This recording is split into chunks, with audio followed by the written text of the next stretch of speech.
दोस्तों अगर मिगी ग्रां च बैठे दे कोई सुना दा है ग्रां च रामगढ़ क्षेत्र मैं तो सनाई ओड़गा रामगढ़ क्षेत्र च बड़े सारे ग्रां पौंदे ने केसो बरोटा पकड़ी कमोर बड़े सारे मते सारे ग्रां पौंदे ने और उधर बेचारे कुछ परिवार ऐसे होंगे जिंदे च कोई बच्चा बेचारा दिव्यांग होंदा और उसी एकड़ी फैसिलिटी नहीं मिलती है। ये सर्टिफिकेट बहुत जरूरी है। मैं भी इसे करिए इंदे कोल पुज्जा ताकि साढ़े जरिए थोड़े घर एक खबर पुज्जा। एक गरीब इंसान आस्ते है जो बेचारा कुछ कर ही नहीं सकता, अगर उसी 1000 रुपया पेंशन लगी होंगी है, मैं ये नहीं आखा कि परिवार वाले आंग, अगर थोड़े घर के नेड़े कोई व्यक्ति ऐसा है जो नहीं आई सकता, एक बड़ा बड़ा पुण्य है कि अगर तुम उसी लिए इतने रामगढ़ लियाते हो उदी बेचारे की पेंशन लगी आग। मैं भी अपना फर्ज समझिए ये फर्ज निभाया, हूँ बारी थोड़ी है।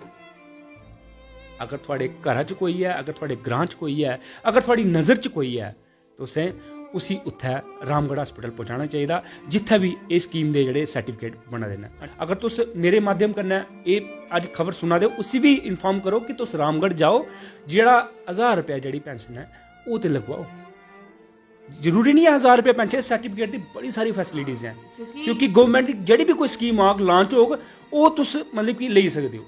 नमस्कार दोस्तों, आप देख रहे हैं जम्मू परिवर्तन, मैं आपका दोस्त अजय सलाथिया। दोस्तों आज मैं फिर विजयपुर में परवीन जी के पास पहुंचा हूं। ये एक एनजीओ चलाती हैं, दिव्यांगों के लिए बहुत कुछ कर रही हैं। मैं आपको बता दूं, एक मैसेज लेने के लिए इन्हीं के पास आया हूं, एक जानकारी लेने के लिए आया हूं क्योंकि कल रामगढ़ हॉस्पिटल में एक कैंप लग रहा है दिव्यांगों के लिए। मैं आपको बता दूं कि दिव्यांगों के पास ज़्यादातर सर्टिफिकेट नहीं होते कि अगर उन्होंने किसी भी स्कीम का लाभ लेना हो तो अगर उनके पास सर्टिफिकेट नहीं होगा तो वो उसका लाभ नहीं ले पाएंगे। उसी के लिए कैंप कल रामगढ़ में लग रहा है, उसी की जानकारी के लिए मैं प्रवीण जी के पास पहुंचा हूं। प्रवीण जी, आपका बहुत बहुत स्वागत है जम्मू परिवर्तन में। आप बताएंगे कल जो कैंप लग रहा है उसके बारे में कुछ? थैंक यू, और थैंक्स करना चाहूँगी आपका कि आप इस इंफॉर्मेशन को लोगों तक पहुंचाने के लिए हमारे पास आए। देखो, हमने दिसंबर से स्टार्ट करी थी निरामिया हेल्थ इंश्योरेंस जो 1 लाख का हेल्थ कवरेज देती है दिव्यांगों को। तो जब हमने उनकी रजिस्ट्रेशन स्टार्ट करी तो गांव-गांव जाके, क्योंकि नई स्कीम है, सेंटर की है ये, ministry of social justice empowerment की, तो दिव्यांग लोगों के लिए जो स्पेशल स्कीम बनाई गई है कि उनका जो ट्रीटमेंट है, थेरेपी है, कि कुछ उनको हेल्प हो जाए।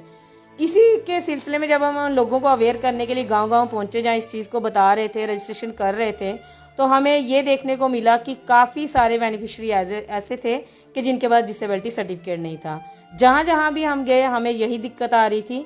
तो उसके लिए हमने डीसी मैम से रिक्वेस्ट करी, मीटिंग भी करी, हमारी सीएमओ सर से मीटिंग हुई, सोशल वेलफेयर ऑफिसर जो हैं उनसे भी हुई और सीएपीडी डिपार्टमेंट से भी हुई, क्योंकि इनके लिए राशन कार्ड भी बड़ा मस्ट है कि जो इस स्कीम के लिए। तो वहाँ पे डीसी मैम ने ये डिसीज़न लिया कि इनके लिए स्पेशल कैंप जो है हम ऑर्गेनाइज करवा देंगे, क्योंकि हमने उनसे यही रिक्वेस्ट करी थी, क्योंकि जो सांबा हॉस्पिटल है वहाँ तक ऐसे लोगों का पहुँचना पॉसिबल नहीं है और गरीब फैमिली के बच्चे जो हैं, गरीब लोग जो हैं, वो इतना अफोर्ड भी नहीं करते कि वो ट्रांसपोर्ट को स्पेशल करके 1000 रुपया देंगे पहले गाड़ी का तो फिर वहाँ पहुँचेंगे। तो उसके लिए हमने उनको, मैम को यही रिक्वेस्ट करी कि आप इनके जो स्पेशल कैंप है वो ऑर्गेनाइज करवा दीजिए जो भी नियर बाई हॉस्पिटल है। जैसे बॉर्डर एरिया का, रामगढ़ एरिया का जो हॉस्पिटल रामगढ़ पड़ता है, तो वहीं पर कल जो है 10 मार्च से ये कैंप हमारे स्टार्ट हो रहे हैं और हमारी यही कोशिश है कि हम निरामिया हेल्थ इंश्योरेंस की जो रजिस्ट्रेशन कर रहे हैं उससे पहले हम इन लोगों को डिसेबिलिटी सर्टिफिकेट प्रोवाइड करवा सकें, क्योंकि 1 लाख के कवरेज की बात छोड़ो, इन लोगों के पास अगर डिसेबिलिटी सर्टिफिकेट नहीं है तो ये एलिजिबल नहीं है 1000 जो इनको मंथली पेंशन मिलती है उसके लिए भी एलिजिबल नहीं है। दोस्तों अगर मिगी ग्रां च बैठे दे कोई सुना दा है ग्रां च रामगढ़ क्षेत्र, मैं तो सनाई ओड़गा रामगढ़ क्षेत्र च बड़े सारे ग्रां पौंदे ने, केसो बरोटा पकड़ी कमोर बड़े सारे मते सारे ग्रां पौंदे ने और उधर बेचारे कुछ परिवार ऐसे होंगे जिंदे च कोई बच्चा बेचारा दिव्यांग होंदा और उसी एकड़ी फैसिलिटी नहीं मिलती है। ये सर्टिफिकेट बहुत जरूरी है। मैं भी इसे करिए इंदे कोल पुज्जा ताकि साढ़े जरिए थोड़े घर एक खबर पुज्जा। तो तुस कल रामगढ़ जाइए तो मैडम जी 10 मार्च को लिए कितनी तरीक तक लगा था? सर ਜਿਹੜਾ ਪਹਿਲਾ ਕੈਂਪ ਆ ਉਹ 10 ਮਾਰਚ ਕੋਲ ਸਟਾਰਟ ਹੋਇਆ ਦਾ ਤੇ ਮਤਲਬ ਅਸੀਂ ਪੂਰੀ ਡਿਸਟ੍ਰਿਕਟ 'ਚ ਜਿਹੜੇ ਸਪੈਸ਼ਲ ਕੈਂਪ ਲਗਵਾਈਏ ਕਿਉਂਕਿ ਇਆਂ ਸਾਂਬਾ ਹਸਪੀਟਲ 'ਚ ਜਿਹੜੇ ਉਹ 7 ਤਰੀਕ ਤੇ 21 ਤਰੀਕ ਮੈਡੀਕਲ ਬੋਰਡ ਬੈਠਦਾ ਲੇਕਿਨ ਮਤਲਬ ਰਸ਼ ਬੜਾ ਹੁੰਦਾ ਬੜੇ ਸਾਰੇ ਲੋਕ ਉੱਥੇ ਗਏ ਦੇ ਹੁੰਦੇ ਨੇ ਔਰ ਜਿਹੜੇ ਲੋਕ ਨਾ ਉਹ ਸੁਣਾਉਂਦੇ ਨੇ ਕਿ ਸਾਨੂੰ ਬੜੀ ਦਿੱਕਤ ਆਂਦੀ ਪਰੇਸ਼ਾਨੀ ਆਂਦੀ ਕਿ ਸਾਨੂੰ ਬਾਰ-ਬਾਰ ਉੱਥੇ ਜਾਣੇ ਪੈਂਦਾ ਕਿ ਸਾਡਾ ਇੱਕ ਵਾਰੀ 'ਚ ਨਹੀਂ ਬਣਦਾ ਸਰਟੀਫਿਕੇਟ ਤੇ ਸਾਡੀ ਇਹ ਕੋਸ਼ਿਸ਼ ਹੈ ਕਿ ਮਤਲਬ ਜਿਹੜੇ ਅਸੀਂ ਕੈਂਪ ਨੇ ਜਿਹੜਾ ਵੀ ਸਾਡਾ ਹਸਪੀਟਲ ਵਿਜੇਪੁਰਾ ਹਸਪੀਟਲ ਹੈ ਬੜੀ ਬ੍ਰਾਹਮਣ ਹੈ ਘਗਵਾਲ ਹੈ ਲਾਸਟ 'ਚ ਅਸੀਂ ਜਿਹੜਾ ਕੈਂਪ ਆ ਉਹ ਸਾਂਬੇ ਲਗਵਾਗੇ ਕਿ ਜਿਹੜੇ ਇੰਦੇ ਛੁਟਕੀਏ ਦੇ ਹੋਣਗੇ ਜਿਹੜੇ ਵੀ ਮਤਲਬ ਬੈਨੀਫਿਸ਼ਰੀ ਉਹ ਅਸ ਉੱਥੇ ਕਵਰ ਕਰਗੇ ਤੇ ਪਹਿਲਾ ਕੈਂਪ ਦੇ ਵਾਸਤੇ ਰਾਮਗੜ੍ਹ ਲਗਾ ਦਿਆਂ ਉਹਦੇ ਬਾਅਦ ਚ ਅਸੀਂ ਬਈਪਰ ਲਗਾਣਾ ਲੇਕਿਨ ਵਿਜੇਪੁਰ ਦੀ ਗੱਲ ਮੈਂ ਤੁਹਾਨੂੰ ਸੁਣਾ ਕਿ ਜਿੰਨਾ ਹੁਣ ਜਿਸਲੇ ਕੈਂਪ ਲਗਾਣਾ ਨਾ ਉਹਦੇ ਬਾਅਦ ਚ ਬੜੇ ਸਾਰੇ ਬੈਨੀਫਿਸ਼ਰੀ ਸਾਹਮਣੇ ਆਣੇ ਨੇ ਹੁਣ ਤੇ ਅਸ ਗਰਾਂ ਜਾਈਏ ਸਾਰੇ ਪੰਚੇ ਸਰਪੰਚੇ ਮਿਲੀਏ ਉਹਨੇ ਕੀ ਬੋਲਿਆ ਕਿ ਸਾਨੂੰ ਲਿਸਟਾਂ ਦੇ ਦਿਓ ਔਰ ਐਸਾ ਨਹੀਂ ਹੈ ਕਿ ਉਹਨੇ ਵੀ ਸਾਨੂੰ ਬੜੀ ਸਪੋਰਟ ਕੀਤੀ ਹੈ ਜਿਹੜੇ ਪੰਚ ਸਰਪੰਚ ਨੇ ਸਰਬਜੀਤ ਔਰ ਉਧਰ ਦੇ ਡੀਡੀਸੀ ਮੈਂਬਰ ਨੇ ਉਹਨੇ ਵੀ ਮਤਲਬ ਸਾਡੀ ਹੈਲਪ ਕਰੀ ਹੈ ਇਹਦੇ ਵਿੱਚ ਤੇ ਉਹਦੇ ਵਿੱਚ ਮੈਂ ਤੁਹਾਨੂੰ ਸੁਣਾ ਕਿ ਇਹ ਜਿਹੜੇ ਵੀ ਲਿਸਟਾਂ ਸਾਡੇ ਕੋਲ ਆਈਆਂ ਨੇ ਇਹਦੇ ਬਾਅਦ ਚ ਨੀਅਰ ਅਬਾਊਟ 80 ਦੇ ਕਰੀਬ ਸਾਡੇ ਕੋਲ ਲਿਸਟ ਆਈ ਦੀ ਹੈ ਬਟ ਮੈਨੂੰ ਲੱਗਦਾ ਕਿ ਉਹਦੇ ਵਿੱਚ ਅਜੇ ਹੋਰ ਵੀ ਬੜੇ ਸਾਰੇ ਨੇ ਜਿਹੜੇ ਕੱਲ ਉੱਥੇ ਪੁੱਜਣਗੇ ਇਹ ਨਿਊਜ਼ ਦਿਖੀ ਹੈ ਅੱਛਾ ਮੈਡਮ ਜੀ ਇੱਕ ਕਨਫਿਊਜ਼ਨ ਹੋਰ ਹੁੰਦੀ ਕਿ ਕਈ ਵਾਰੀ ਹੁੰਦਾ ਕਿ ਕਿਸੇ ਦੇ ਵਿਚਾਰੇ ਦਿਖਣੀ ਪ੍ਰੋਬਲਮ ਆ ਰਹੀ ਹੈ ਕਿ ਕਈ ਸੁਣਨੇ ਚ ਹੁੰਦਾ ਕਿ ਉਹਨੇ ਸੁਣਾਈ ਨਹੀਂ ਦਿੰਦਾ ਕਈ ਬੋਲਣੇ ਚ ਥੋੜੀ ਪ੍ਰੋਬਲਮ ਹੁੰਦੀ ਹੈ ਕਿ ਉਹਦਾ ਵੀ ਸਰਟੀਫਿਕੇਟ ਬਣ ਸਰ ਡਿਸੇਬਿਲਟੀ ਜਿਹੜੀ ਹੈ 21 ਕੈਟਾਗਰੀਆਂ ਡਿਸੇਬਿਲਟੀ ਦੀਆਂ ਅਗਰ ਕੋਈ ਬੋਨਾ ਨਾ ਹੈ ਨਾ ਉਹਦਾ ਵੀ ਬਣਦਾ ਕੋਈ ਐਸਿਡ ਅਟੈਕ ਦਾ ਵਿਕਟਮ ਹੈ ਉਹਦਾ ਵੀ ਬਣਦਾ ਬਾਕੀ ਇਹ ਜਿਹੜੀਆਂ ਪਹਿਲੀਆਂ 7 ਕੈਟਾਗਰੀਆਂ ਹੁਣ ਜਦੋਂ ਦਾ ਇਹ 2016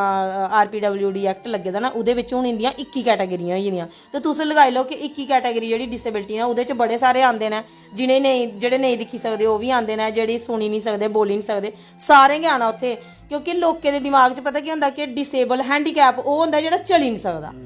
ਲੋਕ ਜਿਹੜੇ ਸਿਰਫ ਇਸ ਚੀਜ਼ ਹੀ ਲਈਏ ਚੱਲਦੇ ਲੇਕਿਨ ਮੈਂ ਲੋਕਾਂ ਨੂੰ ਇਹ ਦੱਸਣੀ ਆ ਕਿ ਜਿਹੜੀ ਡਿਸੇਬਿਲਟੀ ਜਿਹੜੀ ਹੈ ਨਾ ਤੁਹਾਡੀ ਜਿਹੜੀ ਵਿਕਲਾਂਗਤਾ ਉਹ ਸਰਕਾਰ ਨੇ 21 ਕੈਟਾਗਰੀਆਂ ਬਣਾਈ ਹੋੜੀਆਂ ਨੇ ਕਿ ਉਹਦੇ ਵਿੱਚ ਤੁਹਾਡਾ ਕੋਈ ਵੀ ਅਗਰ ਸੁਣਾ ਦੇ ਨਹੀਂ ਹਾਂ ਮੈਂ ਇਹ ਵੀ ਦੱਸਣੀ ਆ ਤੁਹਾਨੂੰ ਕਿ ਜਿਵੇਂ ਹੁਣ ਕੋਈ ਅਗਰ ਕੋਈ ਐਕਸੀਡੈਂਟ ਹੁੰਦਾ ਠੀਕ ਹੈ ਕੋਈ ਮਤਲਬ ਬੈੱਡ ਰੀਡਨ ਹੋ ਜਾਂਦਾ ਕਿ ਉਹਦੀ ਮਤਲਬ ਕੋਈ ਹੁਣ ਚਲੀ ਫਿਰੀ ਨਹੀਂ ਸਕਦਾ ਚਾਹੇ ਤੁਹਾਨੂੰ ਕੋਈ ਵੀ ਮੈਡੀਕਲੀ ਪ੍ਰੋਬਲਮ ਹੈ ਬਾਈ ਬਰਥ ਹੈ ਚਾਹੇ ਆਫਟਰ ਮਤਲਬ ਬਰਥ ਹੈ ਤੁਸੀਂ ਉਹ ਵੀ ਉੱਥੇ ਆਈਏ ਚੈੱਕ ਕਰਵਾਈਏ ਉਹਦਾ ਸਰਟੀਫਿਕੇਟ ਇਸ਼ੂ ਕਰਵਾਈ ਸਕਦੇ ਹੋ ਦੋਸਤੋ ਇਹ ਬੜੀ ਸਾਰੀ ਜਿਹੜੀ ਹੈ ਇੱਕ ਹੁੰਦੀ ਨਾ ਪ੍ਰੋਬਲਮ ਹੁੰਦੀ ਹੈ ਇੱਕ ਕਿ ਅਸੀਂ ਦੀ ਜਾਣਕਾਰੀ ਪੂਰੀ ਨਹੀਂ ਹੁੰਦੀ ਹੈ ਜਿਵੇਂ ਪ੍ਰਵੀਨ ਹੋਰਾਂ ਅਸੀਂ ਦੱਸਿਆ ਕਿ ਇੱਕ ਤੇ ਹੁੰਦੀ ਜਮਾਂਦਰੂ ਪ੍ਰੋਬਲਮ ਕਿ ਜਨਮਾ ਪ੍ਰੋਬਲਮ ਹੁੰਦੀ ਕਿ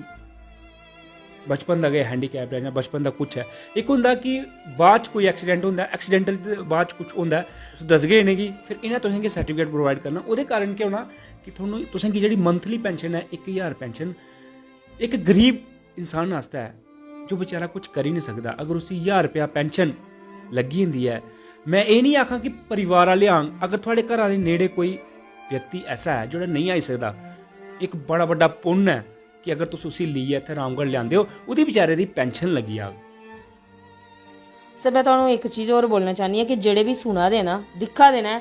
उन्हें की मैं इो आखना चाहनी हाँ कि जरूरी नहीं है तुस रामगढ़ एरिया दिखो ਤੁਹਾਡੇ ਕੋਈ ਰਿਸ਼ਤੇਦਾਰ ਕੁਤੇ ਵੀ ਰੋਂਦੇ ਨਾ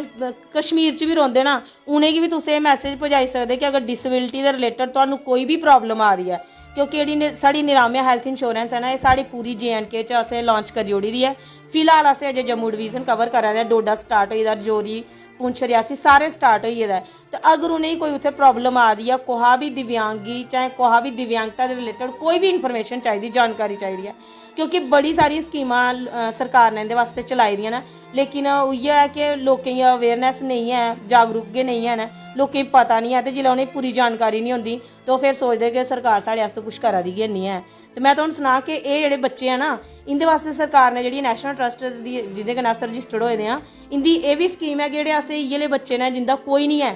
उ'नेंगी असें रखना खर्चा पूरा सरकार ने देना लीगल गार्डियनशिप का एक सर्टिफिकेट है अगर आफ्टर डैथ मतलब कोई बच्चा पेरेंट्स मरी जाते हैं तो मतलब उसी बच्चे गी दिक्खने वाला कोई नहीं होंदा है ਉਹਦੀ ਜਿਹੜੀ गार्डियनशिप है ना मतलब ये बड़ा जरूरी एक सर्टिफिकेट गौरमेंट ने बनाई ओड़े दा है कि माँ प्यो अपने जींदे रौंदे गै उस चीज़ गी ओह् करी सकदे ने कि महाराज साढ़ा बच्चा साढ़ा कोई रिश्तेदार दिक्खी सकदा चाहे एह्दा कोई भैन भ्रा दिक्खी सकदा अगर कोई भी नहीं दिक्खी सकदा ते दिक्खो आफ्टर मदर फादर दी डैथ दे उहदी सारी केयर जिहड़ी गौरमेंट करेगी उस डिस्ट्रिक्ट दा DC जिहड़ा होएगा ओहदी पूरी देखभाल करेगा और ये बड़ा बड़ा स्टैप है मतलब एक डिसेबिलिटी सैक्टर विच। बिल्कुल दोस्तों अस कई बारी मैं भी सोचना कई बारी कि यार ये इंसान बेचारा चली नहीं सकता, ये इंसान बेचारा बोली नहीं सकता, सुनी नहीं सकता, दिक्खी नहीं सकता, अस एह्दे आस्तै कुछ करचै। और केईं बारी ऐसा होंदा कि यार मेरे कोल इन्ने पैसे नहीं हैन, यार मैं कुछ करी नहीं सकदा एह्दे आस्तै। लेकिन अगर गौरमेंट कोई स्कीम चलांदी है, हून गौरमेंट गी थोड़ी पता कि घर कोई बेचारा इ'यां बैठे दा उं'दे तक्कर ओह् पुज्जग ते उसी फैसिलिटी लब्भग, उसी पेंशन लग्गग। अगर थोड़े घरै दे नेड़े मैं परतियै आखना, अगर कोई व्यक्ति ऐसा है, कोई कुड़ी है, कोई मुड़ा है, कोई जागत है, अगर ऐसा है जिसी अजें तक एह्कड़ी फैसिलिटी नहीं लब्भी दी है, उसगी एह् फैसिलिटी प्रोवाइड करवानी चाहिदी। तुसें एह् मतलब कि जियां प्रवीण होर बोला दे, जरूरी नहीं रामगढ़, एह् हर क्षेत्र च जेह्ड़ी स्कीमां न लांच होआ दियां न। अगर अज्ज एह् रामगढ़ आए न, कल विजयपुर भी लग्गनी है, होई सकदा सांबा भी लग्गी दी होऐ, अलग अलग क्षेत्रें च लग्गनी है। लेकिन मैं अज्ज थोड़े अग्गै गुजारिश करना, जेह्ड़े साढ़े रामगढ़ क्षेत्र दे न उं'दे अग्गै इ'यै गुजारिश करना कि अगर थुआढ़े परिवार च कोई है ओह् ते जाओ, लेकिन अगर थुआढ़े ग्रां च कोई ऐसा व्यक्ति है तुस उसी भी इन्फॉर्म करो। अगर तुस मेरे माध्यम कन्नै एह् अज्ज खबर सुना दे, उसी भी इन्फॉर्म करो कि तुस रामगढ़ जाओ, जेह्ड़ा 1000 रुपया जेह्ड़ी पेंशन है ओह् ते लगवाओ। जरूरी नहीं है 1000 रुपया पेंशन, सर्टिफिकेट दी बड़ी सारी फैसिलिटीज़ हैं, क्योंकि गौरमेंट की जेह्ड़ी भी कोई स्कीम आग लांच होग ओह् तुस मतलब कि लेई सकदे हो। मैं भी अपना फर्ज समझियै एह् फर्ज निभाया, हून बारी थुआढ़ी है। अगर थुआढ़े घरा च कोई है, अगर थुआढ़े ग्रां च कोई है, अगर थुआढ़ी नज़र च कोई है, तुसें उसी उत्थै रामगढ़ हॉस्पिटल पहुंचाना चाहिए, जित्थै भी इस स्कीम दे जेह्ड़े सर्टिफिकेट बना दे न। हां जी प्रवीण जी, केह् बोला तुस? सर मैं सिर्फ इ'यै बोलना कि मैं लोकें अग्गें इ'यै रिक्वेस्ट करनी है कि तुहानू शायद नहीं पता कि तुहाड़े वास्ते इक जरा रा कागज़ है, लेकिन डिसेबिलिटी सैक्टर च तुहाड़े वास्ते इ'यो इक ऐसा एविडेंस है जिहदे बिहाफ पर तुहानू गौरमेंट दी हर स्कीम लब्भेगी। दिक्खो कोई ऑफिसर भी आई जाग ना, ओह् तुस बेशक जिन्ना मर्जी आगे मैं हैंडीकैप है, ओह् भी कुछ नहीं कर सकदा। अगर तुहानू फॉर एवर कोई हेल्प चाहिदी है, कोई भी स्कीम दा फायदा तुसें लैना है, ते तुहानू एह् सर्टिफिकेट जरूर बनाने पौना है। ते अगर अस दिक्खो अपनी स्टेट च अगर असें डिसेबिलिटी सैक्टर पर कम्म करने दा बेड़ा उठाए दा ना, ते अस इ'यो चाहदे आं कि अस सारे कोला पैह्लें उंदी जेह्ड़ी बेसिक नीड है ना इक डिसेबिलिटी सर्टिफिकेट। एह् नहीं है कि मैं सिर्फ सांबा डिस्ट्रिक्ट च गै करना है, एह्दे बाद असें पूरी डिस्ट्रिक्टां कवर करनियां न, बट मैं शुरुआत अपने सांबा कोला कीती है। ते मैं इ'यो बोलना चाहनी आं कि सारे लोग जेह्ड़े लागै देगे जिसी भी दिखदे ना, उ'नेंगी सिर्फ एह् गल्ल इक समझाई ओड़ो कि एह् तुहाड़ा बड़ा जरूरी डाकूमेंट है, एह्दे बगैर तुहाड़ा कुछ नहीं, मतलब कोई मदद नहीं होई सकदी, कोई नहीं कर सकदा एह्दे च मदद। दोस्तों इसलिए मैं विजयपुर पुज्जे दा हा प्रवीण हुंदे कोल। बड़ी अच्छी सोशल वर्कर ने, बड़े अच्छा ये कम्म काज इसलिए इ'नें संभाले दा कम्म करा दे हैं। भगवान इ'नेंगी लगातार तरक्की दिंदा रवै, क्योंकि एह् गरीबें आस्तै आवाज़ चुक्का दियां, गरीबें आस्तै जेह्ड़े बेचारे चली नहीं सकदे, टुरी नहीं सकदे, उं'दे आस्तै एह् कम्म काज करा दियां। और कल इन्हें कैंप लगा दा है रामगढ़। मैं फिर गुजारिश करूँ थोड़े अग्गै, अगर थोड़े नेड़े थोड़े घरा च कोई ऐसा व्यक्ति है, ऐसी बच्ची है, ऐसा बच्चा है, तो उसगी लेइयै हॉस्पिटल जरूर जाओ।